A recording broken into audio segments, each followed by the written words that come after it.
नमस्कार, मी पंजाब डक हवामान अभ्यासक आजपासून शेतकऱ्यासाठी अंदाज येत आहे. कारण की सर्व शेतकऱ्याचं विदर्भ असो, पश्चिम विदर्भ असो, पूर्व विदर्भ असो, मराठवाडा असो, सर्व शेतकऱ्याचं सोयाबीन काढण्यात आलं. त्याच्या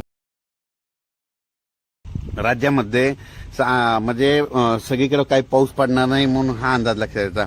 फक्त राज्यात सांगायचं झालं पासून तुम्हाला एक सांगू इच्छितो की इकडे सांगायचं झालं तर सातारा, सांगली, सोलापूर, कोल्हापूर, पुणे, इकडं नगरपर्यंत, इकडं त्याच्यानंतर धाराशिव, लातूर,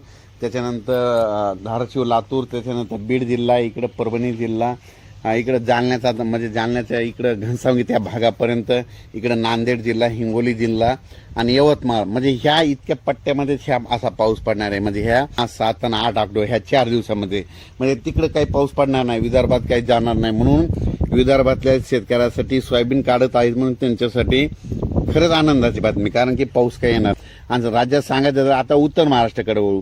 उत्तर महाराष्ट्रातल्या शेतकऱ्याचं काय झालं की आता त्यांचं कांदाचं रोप टाकायचं, तर त्यांना एक आनंदाची बातमी, तुम्ही आता हे कांद्याचं रोप टाकायला काही हरकत नाही. कारण की आता म्हणजे तुमच्याकडे एवढा काही मोठा पाऊस पडणार नाही, म्हणून तुम्ही तुमचं विचार करून तुम्ही तुमचं रोप टाकू शकतात. म्हणजे कारण की तुम्हाला सांगतो की तिकडे हे पावसाचा एवढा काही जोरात येणार नाही. उगा आभाळ येईल कुठेतरी जिल्ह्यात 1-2 ठिकाणी अर्ध्या तासाचा 1 तासाचा वारं सुटून पाऊस पडेल म्हणून हे अंदाज लक्षात.